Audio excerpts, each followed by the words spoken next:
Yarden Hayes tightened his grip on the steering wheel of the black Mercedes-Benz S-Class as he pulled up in front of the towering glass building on Fifth Avenue. The valet had already stepped aside, recognizing the car and the client. Yarden's eyes flicked to the rearview mirror, where a pair of oversized sunglasses and a sleek blowout announced the arrival of someone whose world was nothing like his. "Good morning, Miss Sutton," he said, stepping out and opening the door with practiced calm. Dahlia Sutton didn't look up from her phone as she slid into the backseat, legs crossed, designer tote settled beside her. "4 stops today. I'll text you the list."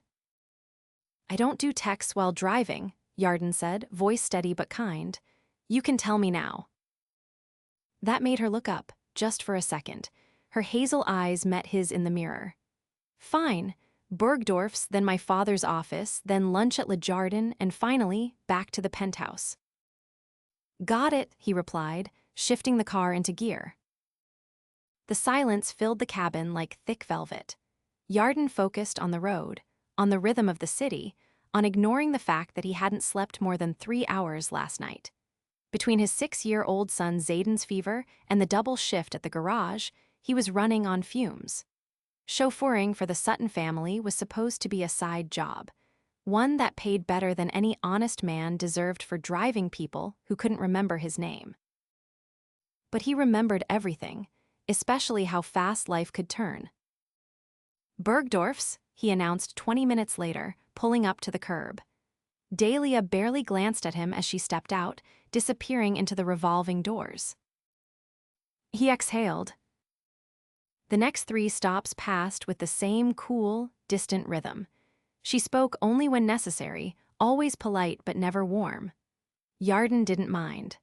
The less they talked, the less chance she had to ask about the calluses on his hands or the booster seat in the back of his Toyota parked 2 blocks away. But as the sun dipped over Central Park and he pulled up in front of the penthouse again, something shifted. "You're not like the others," Dahlia said suddenly, her hand on the door. He blinked, sorry. "You don't ask questions, you don't hover, and you don't pretend not to judge me." Her lips curved, not quite into a smile. "I like that." "I just drive," Yarden said, keeping his eyes forward. "You have a name." "Yarden." "Hi, that's different." He nodded. "Good night, Miss Sutton." But before she stepped out, she paused. "You have a son." His jaw tensed. "How do you?" "The booster seat and the drawing on your dashboard." He glanced at the corner of the windshield. Zayden's crayon masterpiece, a crooked house with a stick figure holding hands with a smaller stick figure. Labeled "Me plus Daddy." Yarden swallowed. "Yeah, his name's Zayden." She nodded once, then slipped out, heels clicking on marble. He didn't expect to see her again the next day, or the next, but she kept requesting him, always him. Over the next week, the rides became longer, the silences shorter. She asked about Zayden, what cartoons he liked, what he wanted for his birthday. She started sitting a little more forward in the seat. Her sunglasses stayed off more often, and once she even laughed at something he said. By the second week, she offered him a croissant from a bakery she loved. He refused. "You don't eat pastries from Heiress's?" she asked, teasing. "I don't eat on the job," he said. "But you have a son to feed." He looked at her then, really looked, not at the expensive clothes or flawless makeup, but at her, and something flickered in her eyes, something he hadn't expected. Softness, curiosity, maybe even interest. That night he didn't sleep again, but it wasn't because of Zayden. The third week, she invited him inside Le Jardin while she had lunch. "Just sit, it's a 5-course. I'll be hours," she said casually. "I'll wait in the car." "Suit yourself, but you're missing the best creme brulee in Manhattan." The next morning, she requested a different route to her father's office. "Take the long way through the park," she said. "I like the quiet." "Sure," Yarden said, glancing at her through the mirror. She wasn't looking at her phone. She was staring out the window, a distant look in her eyes. "You ever feel like you're being watched?" she said suddenly. "Every day," he said. She laughed, but it didn't reach her eyes. "My father wants me to marry this guy. Harrison, he's in finance, the kind of guy who calls brunch a power strategy meeting." "You don't want to." She turned to him. "Would you?" He didn't answer, just kept driving. By the end of the month, she knew everything about Zayden, his favorite cereal, his obsession with dinosaurs, the way he always made Yarden read the same story twice before bed. One afternoon, Dahlia stepped into the car holding something wrapped in shiny paper. "What's that?" Yarden asked. "For Zayden," she said, placing it on the front seat. "It's a dinosaur puzzle. I saw it and thought of him." He was silent for a moment, then softly, "Thank you." She looked away, biting her lip. "You're welcome." The next day, when she found out Zayden was sick again, she canceled her meetings and asked Yarden to drive her to a pharmacy. Then she made him wait while she bought a bag full of kids' medicine, soup, and a stuffed T-Rex. "You didn't have to do this," he said, stunned. "I wanted to," she said. "Tell him it's from me." "Why?" She hesitated. "Because I care about him, about you." He looked at her, really looked. And for the first time, he let himself wonder what it would be like if she wasn't just the woman in the backseat, but someone sitting beside him. That night, he sat with Zayden at the kitchen table, helping him with the puzzle Dahlia had given him. "Daddy," Zayden said, "is Dahlia your friend?" Yarden paused. "Yeah," he said softly, "she is." Zayden grinned. "She's pretty." Yarden ruffled his hair. "Yeah, she is." And that night, when Dahlia's name came up on the schedule again, something in his chest twisted in a way it hadn't in years. Because he was starting to fall for the heiress in the backseat. And he had no idea. She might already be falling for him too. Yarden unlocked the rusted gate of his walk-up in Queens just after sunset, balancing a grocery sack in one arm and Zayden on his hip. His neighbor, Mrs. Latham, peeked out from her apartment across the hall, her curlers still in. "He okay?" she asked, nodding at the boy. "Fever's gone down. Thanks for keeping an eye on him today." "I gave him applesauce and let him watch that cartoon with the singing bears. He's a sweet one," she smiled. "Wish could say the same for his father." Yarden chuckled. "I'll try to behave." Once inside, he settled Zayden on the couch with a blanket and a juice box, then pulled out the papers from his jacket pocket. He'd been filling out applications for night classes mechanical engineering, maybe, but the fees were steep, even with grants. Still, he couldn't drive forever. Not if he wanted to give his son more than second-hand toys and boiled pasta. The next morning, as he opened the car door for Dahlia in front of her building, he caught her pausing on the threshold. She wasn't wearing heels. Instead, a pair of crisp white sneakers peeked out beneath wide-legged trousers, and her hair was tucked under a silk scarf. "You all right?" he asked. "Perfectly fine," she said, sliding in. "You just seemed surprised I dress like a human being sometimes." "I didn't say anything." "You didn't have to." Her voice was light, but her eyes flicked toward him, waiting. "I like the sneakers," he said. "Makes you seem less like someone who owns her own planet." That made her laugh, a real one. "I don't yet." They drove through the city in a quieter rhythm. She didn't give him a destination, only asked him to keep driving until she said otherwise. Around East River Drive, she finally spoke. "My father's stepping down from the board next quarter. Wants me to take his seat." Yarden didn't look back. "That what you want?" "No, but he says owe him that much." "You think you do." She leaned her head against the window. "I think I've spent my whole life trying to be who he wanted, but I don't even know who am outside of that." He gave a small nod. Then maybe it's time to find out. Dahlia didn't speak again until he pulled up near the reservoir. A light mist hung over the water. She opened the door and stood for a second, then turned back. "Walk with me." He hesitated. "I'm on the clock." "I won't tell if you don't." Zayden was at preschool, and his afternoon shift at the garage had been canceled due to a power outage. The hours were his for once. "All right," he said, stepping out. They walked slowly, the gravel crunching beneath their shoes. Yarden kept his hands in his pockets, watching ducks skim across the surface.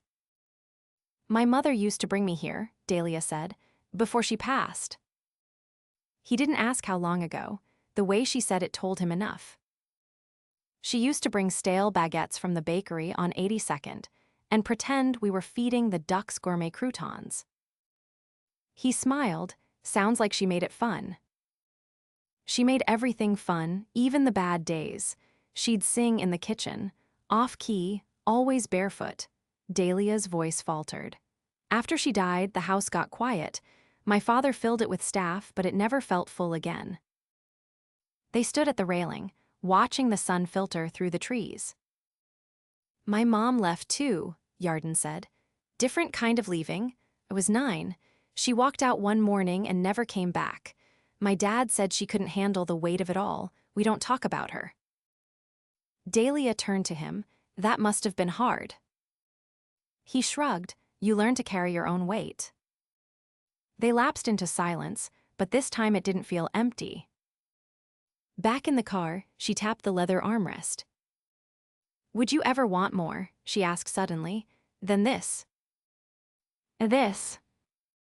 Driving people around, playing invisible. He gripped the steering wheel. "I want to build something that doesn't disappear when someone else decides they're done with you." "I like that." She looked at him with something unreadable. "You're not like anyone I've met." "That's probably a good thing." "No," she said softly, "it's not." Later that week, he picked her up from a gallery opening in Tribeca. Unlike her usual crowd, she came out alone and without a coat despite the wind. "You forget something?" he asked, holding the door. "My tolerance for people who think art is only valuable if it costs 6 figures. Harsh review. Want me to write it on Yelp?" She laughed, sinking into the backseat. "I thought you didn't do jokes." "I make exceptions." She leaned forward, her voice quieter. "There's a charity gala this Saturday. My father's hosting. I don't want to go." "Then don't." "I have to, but..." She hesitated. "Would you come with me?" He turned to face her, brows raised. "You want me to be your date?" She shook her head. "Not formally. I mean, yes, but no one has to know. You can pretend to be security or a consultant. Just be there." He studied her face. "Why?" "Because when I'm around you, I don't feel like I have to perform." He didn't answer right away. "Then, I'd have to find a suit." "I'll take care of that." "I don't need charity." "It's not charity," she said. "It's an investment in my sanity." He sighed. "You'll owe me." "I already do." That night, Yarden stood in front of the mirror in the apartment, adjusting the cuffs of the tailored suit that had been delivered in a white box with no return address. Zayden sat cross-legged on the bed, eyes wide. "You look like a movie star," he said. "I look like someone pretending to belong." Zayden tilted his head. "You always belong." Yarden knelt down and hugged him tight. "You're the best thing I've ever done." "I know," Zayden said proudly. Mrs. Latham agreed to babysit for the evening, and as Yarden stepped into the waiting car Dahlia had sent, he felt the weight of the city shift around him. Outside the gala, he spotted her before she saw him. She was standing near the entrance in a navy off-shoulder gown, her hair swept up, her expression guarded. But when her eyes found his through the crowd, the mask slipped. She smiled. not the kind she gave photographers or board members. Just for him. And in that instant, Yarden knew this wasn't pretend anymore. Not for either of them.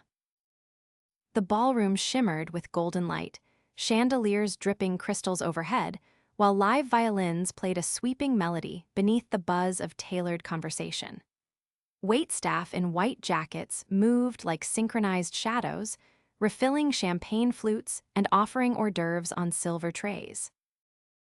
Yarden kept to the edge of the room, dressed sharp in the suit Dahlia had sent, but with his shoulders set in a way that made it clear he wasn't part of this world.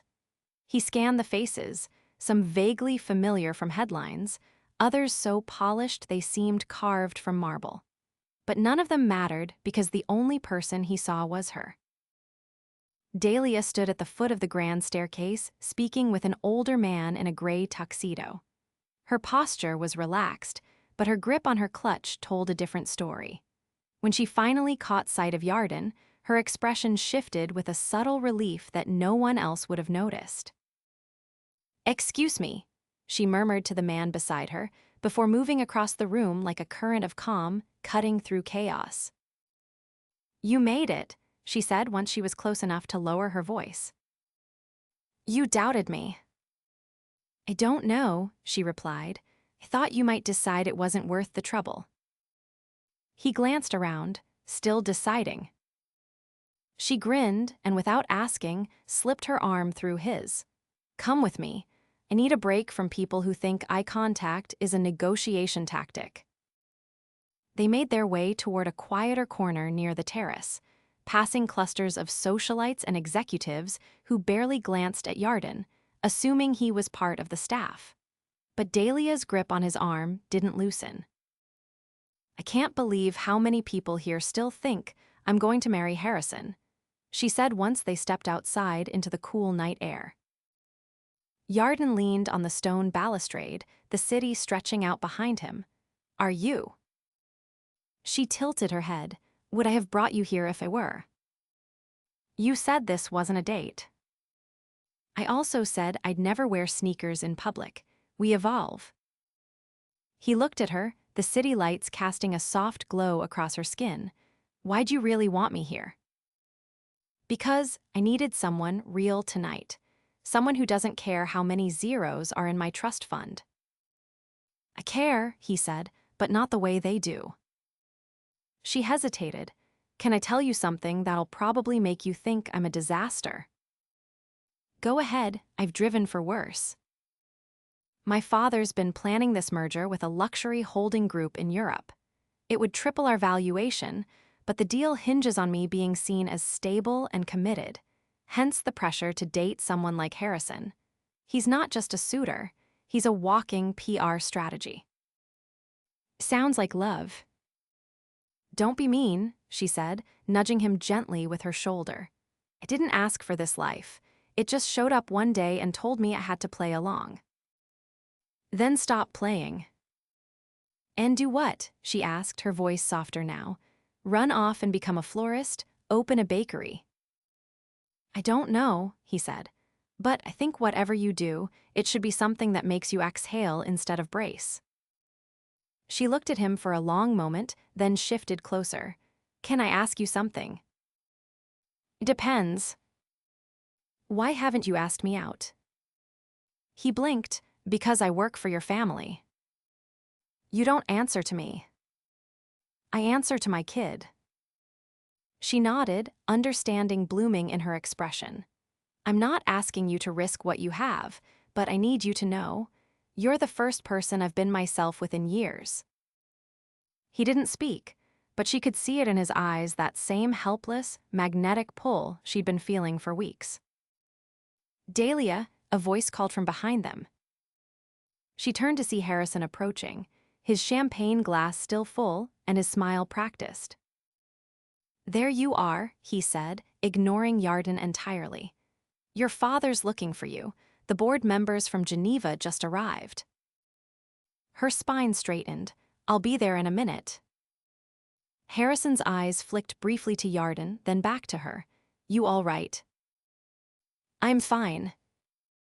He gave a tight nod and disappeared back inside. Dahlia sighed.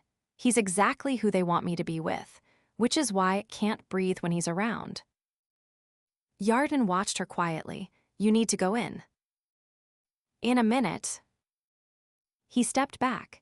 You should get back before someone takes a photo and turns it into a headline about scandalous chauffeurs. She laughed under her breath. Let them. They didn't touch again that night, but something had shifted. Something quiet and unmistakable. The next day, he didn't expect her to call, but she did. I'm going to take a few days off, she said when he picked up. I need space to think. All right.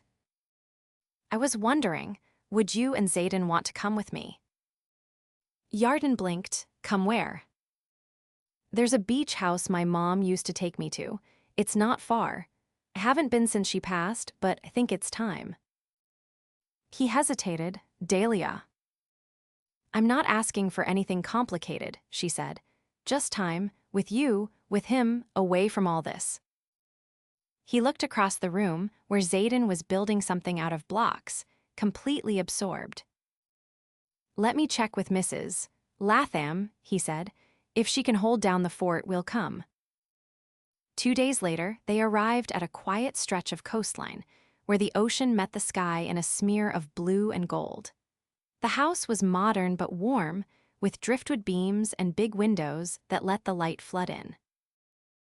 Zayden tore across the sand instantly, chasing gulls and laughing until he tripped and landed in a heap. I haven't seen him this happy in weeks, Yarden said as he watched from the porch. He reminds me of me, Dahlia replied. Back before started worrying about board meetings and headlines. They walked along the shoreline later that evening, barefoot, the tide licking at their ankles. Do you ever think about what your life could have been? She asked. I used to, he said, but now I think more about what it still can be. She took a deep breath. I don't want to go back. You'll have to. I know, but I want it to be different when I do. Yarden turned to her. What are you saying? I'm saying I've spent most of my life letting people decide who I should be with, what I should want. But when I'm with you, I don't feel like I'm faking anything. He was quiet for a moment, then stepped closer. This isn't just about you. I've got a kid. A life built around making sure he never feels like I did growing up. I know, she whispered. That's why I trust you. And with the ocean crashing behind them and the wind in her hair, she lifted her chin and said, Yarden, I don't want to pretend anymore. He didn't answer right away, but then he reached for her hand. Neither do I. The waves crashed against the rocks in steady rhythm as the sun dipped lower, staining the sky with streaks of crimson and violet. Inside the beach house, the scent of grilled vegetables and lemon chicken filled the air. Yarden stepped into the kitchen, wiping his hands on a dish towel, and leaned his hip against the counter as he watched Dahlia pour juice into a cup shaped like a cartoon octopus. I didn't know you could cook, she said, glancing over her shoulder. You never asked, he replied, reaching for the plates on the top shelf. But Zayden's picky. Had to figure it out fast or live off peanut butter and crackers. She handed him the juice. I think he likes me. He told me you're cooler than his music teacher, Yarden said. That's high praise. She drives a motorcycle. Dahlia laughed, a soft, surprised sound, then turned toward the sliding door where Zayden was crouched on the porch, inspecting a row of seashells he'd placed in a neat line. Her expression shifted as she watched him, not wistful, not uncertain, but something deeper. Grounded. He doesn't know how rare this is, she said. This kind of peace. He doesn't need to know yet. They ate dinner on the porch, the three of them passing bowls and telling stories.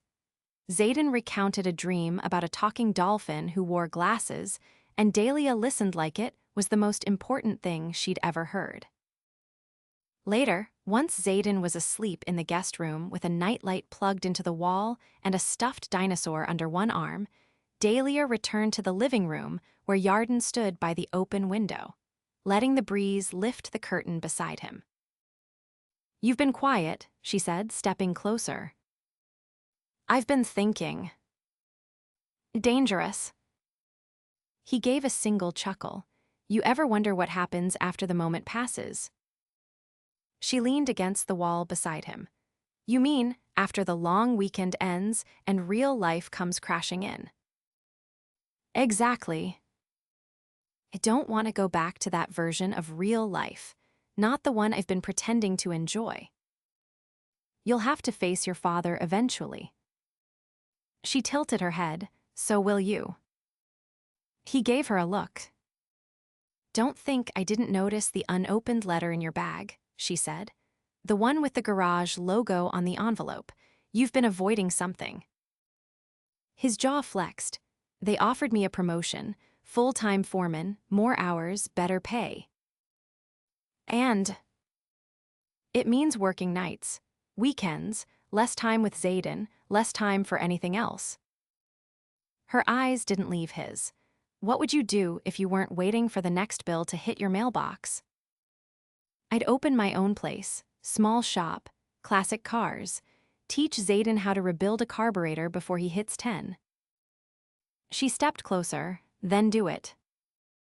"It's not that easy." "Nothing worth it ever is." He looked at her, really looked. "And what about you? What happens when we're back in the city and you're expected to play the perfect daughter again?" She reached into her pocket and pulled out a small square envelope, embossed with gold. "My father sent this yesterday. It's a contract. For a brand partnership he wants me to sign, ties me to the company for 5 years. Public appearances, interviews, a curated relationship with Harrison as part of the image." Yarden's stomach tightened. "And I'm not signing it." He stared at her. "I'm going to start something of my own. My mother used to talk about opening a foundation for women who needed a way out from bad marriages, controlling families, dead-end lives. I've got the resources, and I have her name." "That's a big leap." "I'm done taking small steps." They stood there for a long moment, the night air curling around them. Then she said, "I want to be with you, Yarden." He didn't answer, just reached out and took her hand. "I want that too." The next morning, they returned to the city. It wasn't quiet. Phones rang, traffic screamed, and obligations clawed their way back in. But something had changed. Yarden turned down the foreman job. Instead, he applied for a small business grant through a city program for single parents. With Dahlia's quiet guidance never offering money, only help with logistics and strategy, he found a small garage space in Brooklyn and signed a lease. He named it Zay's Motors. Dahlia, true to her word, refused to sign her father's contract. She moved out of the penthouse and into a brownstone near Prospect Park. The foundation she launched in her mother's name opened its doors 6 weeks later. She didn't invite her father to the ribbon cutting. On a cool spring morning, Yarden picked up Dahlia from the brownstone in his rebuilt Mustang. Zayden sat in the back, swinging his legs and humming something tuneless. "Where are we going?" Dahlia asked, buckling her seatbelt. "You'll see." He drove to the garage, now freshly painted and stocked with tools he'd collected over the years. The front window bore the name in bold red script and a handmade sign from Zayden that read, "Open today, only for nice people." Inside, Yarden led her to the back wall, where a covered object waited under a tarp. "You've been working on this," she said, eyes narrowing with curiosity. "I finished it last night." He pulled the tarp off to reveal a vintage convertible, restored to gleaming perfection. Inside, on the passenger seat, sat a velvet box. She stared at it, unmoving. "Is this what I think it is?" He turned to her. "You changed everything for me without asking for anything in return. You saw more than the guy behind the wheel. You saw the whole man." She opened the box slowly. Inside was a gold ring, simple and elegant, with a small sapphire set in the band. "I didn't want something loud," he said. "I wanted something honest." Tears filled her eyes. "I can't give you the world," he said, "but can give you the life we build together. One where Zayden will grow up watching what love really looks like." She didn't hesitate. "Yes." Zayden clapped from the back of the shop. "Does this mean I get to be the ring bearer?" Yarden laughed. "You already are, kid." They married in the garden behind the brownstone 3 weeks later. Just close friends, laughter, cake, and a boy who danced so hard his shoes flew off. The next morning, Dahlia stood barefoot in the kitchen, making breakfast while Yarden showed Zayden how to check oil levels on the porch. It wasn't a fairy tale. It was better. It was real. And for the first time in both their lives, they weren't pretending. They were exactly where they were meant to be. The rain came down in soft sheets against the tall windows of the townhouse, blurring the view of the street below. Inside, the lights were warm and low, casting a golden hue across the open living room where jazz played faintly from a speaker tucked behind a row of hardcover books. Dahlia stood beside the fireplace, barefoot in a rust-colored sweater dress, organizing a stack of documents into folders on the coffee table.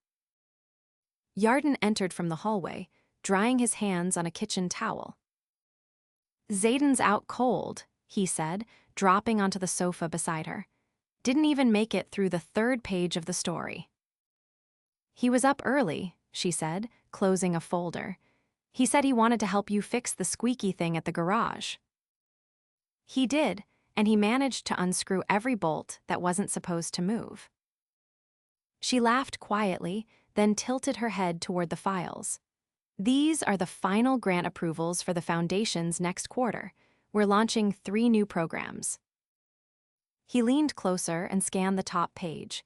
"You're expanding into mentorship now." "Yeah, for women transitioning out of dependent housing. I want to give them something sustainable, not just emergency help. Jobs, training, actual tools." Yarden reached for her hand, brushing his fingers against hers. "You built this out of nothing but vision. Your mother would have said it's exactly what this city needed." Dahlia didn't speak right away. Then she looked at him, her voice softer. "I wrote her a letter last week. It's silly, I know she's gone, but told her about you, about Zayden, about how this finally feels like mine."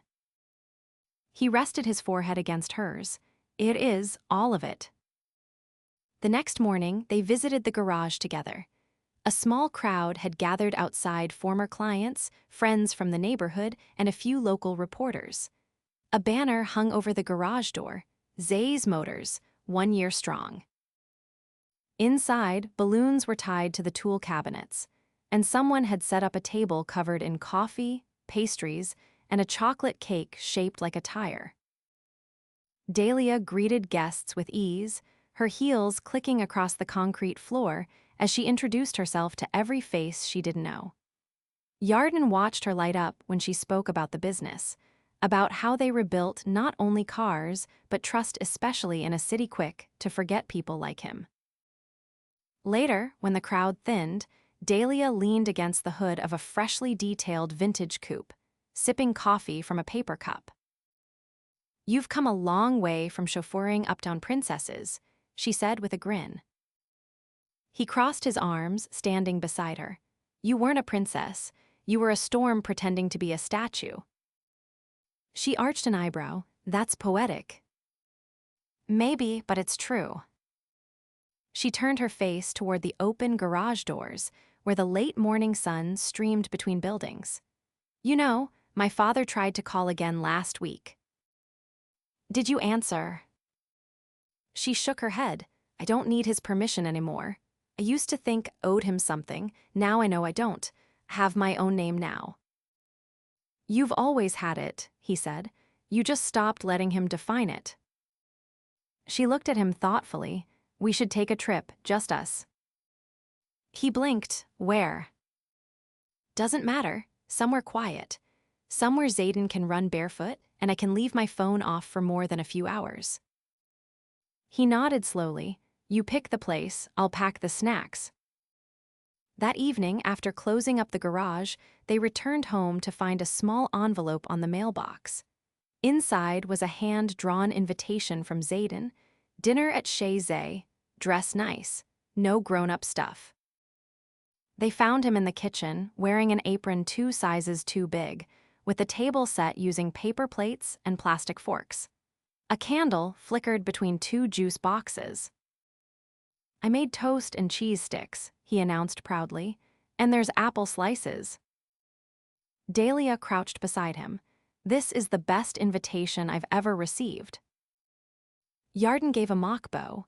Sir, may I have the honor of a seat? Zayden nodded solemnly. Only if you promise no kissing at the table. Dinner was chaotic and hilarious. Cheese sticks were stolen. Apple slices were bartered. And when dessert was revealed 2 jelly beans each, they all burst into laughter. After Zayden went to bed, Dahlia stepped onto the balcony and wrapped herself in a blanket as Yarden joined her with 2 mugs of tea. Did you ever think this would be your life? She asked. I didn't dare to, he said. Not after everything, not until you. She turned, her expression unreadable for a moment. I was thinking, we never really had a wedding, not a real one. He frowned. You want to. I don't need the dress or the guests, but maybe we owe ourselves a moment, just us, just to say it in a way that marks everything we've built. He tucked a strand of hair behind her ear. Let's do it. 3 weeks later, they exchanged vows under the arch of the Brooklyn Bridge at sunrise. No audience, no fanfare, just a justice of the peace, Zayden holding a small bouquet of wildflowers and the sound of the East River lapping against the stone. Yarden took her hands in his. I promise to keep building with you, even when the bolts don't fit and the blueprints don't make sense. Dahlia smiled, eyes shining. I promise to fight for us, not because we're perfect, but because we're real, and real things are worth protecting. Zayden handed them the rings, and they slid them on each other's fingers as the sky turned a soft gold. Afterward, they walked to a nearby cafe for pancakes and hot cocoa, still dressed in jeans and jackets, rings catching the morning light. That night, in the quiet of their home, Dahlia rested her head on Yarden's chest. I don't need the penthouse, she whispered. This is everything. He pulled her closer, pressing a kiss to her temple. This is forever. And it was.